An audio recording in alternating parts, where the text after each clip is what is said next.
Hi all, welcome to my channel life with Rahimunnisa. ఈరోజు నేను మీ అందరితో సింపుల్ అండ్ ఈజీగా చేసుకోగలిగే మటన్ కర్రీ రెసిపీ షేర్ చేసుకుంటున్నాను. సో వీడియోని స్కిప్ చేయకుండా ఎండ్ వరకు చూడండి, అప్పుడే మీకు రెసిపీ అర్థమవుతుంది. ఇక్కడ నేను 1/2 kg మటన్ని తీసుకున్నాను. మటన్ని క్లీన్గా వాటర్తో 2 times వాష్ చేసుకొని కుక్కర్లో వేసుకోవాలి. ఇప్పుడు అందులోకి కొంచెం సాల్ట్, పసుపు, 1 స్పూన్ అల్లం వెల్లుల్లి paste and tea glass of water వేసుకొని మంచిగా ఒకసారి కలుపుకోవాలి. తర్వాత కుక్కర్ లిడ్ పెట్టి 5 to 6 విజిల్స్ వచ్చేంత వరకు కుక్ చేసుకోవాలి.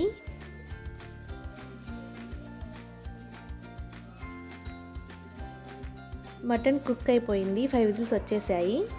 తర్వాత స్టవ్ ఆపేసి కుక్కర్ని పక్కన పెట్టుకోవాలి. నెక్స్ట్ కర్రీ కోసం ప్యాన్ పెట్టుకొని అందులోకి 3 tablespoons ఆయిల్ వేసుకోవాలి.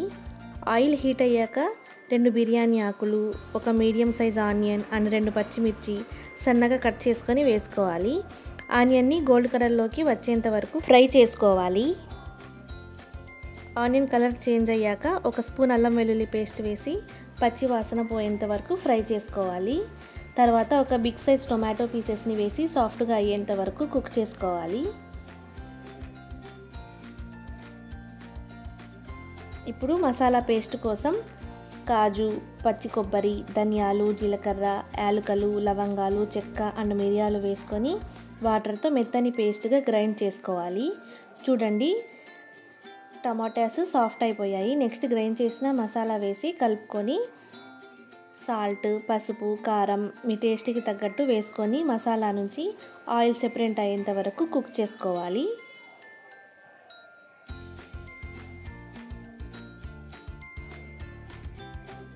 చూడండి, మసాలా నుంచి ఆయిల్ సెపరేట్ అయింది అంటే మసాలా బాగా కుక్ అయిందని అర్థం. ఇప్పుడు అందులోకి ముందుగా బాయిల్ చేసి పెట్టుకున్న మటన్ని కూడా వేసి ఒకసారి మటన్కి మసాలా బాగా పట్టేటట్లు కలుపుకొని కవర్ చేసి ఒక 5 minutes కుక్ చేసుకోవాలి.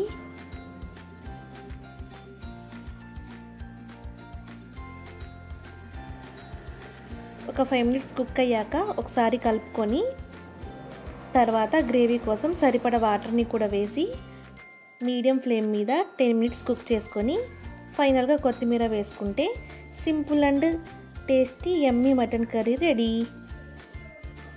ఇది రైస్, రోటీ, పూరి, దోశ, ఇడ్లీ ఇంకా నా ఫేవరెట్ రెసిపీ అయిన రాగి సంగటిలోకి అయితే సూపర్గా ఉంటుంది. మేము నాన్ వెజ్ అంటే ఎక్కువగా రాగి సంగటినే ప్రిఫర్ చేస్తాము. మరి మీరు రెసిపీ నచ్చిందా? అయితే మీరు కూడా ట్రై చేసి ఎలా కుదిరిందో కమెంట్స్లో చెప్పండి. ఇంకా మీ ఫ్యామిలీ అండ్ ఫ్రెండ్స్ కూడా షేర్ చేసి వీడియోకి లైక్ అండ్ ఛానల్ని సబ్స్క్రైబ్ చేసుకోండి. Follow for more.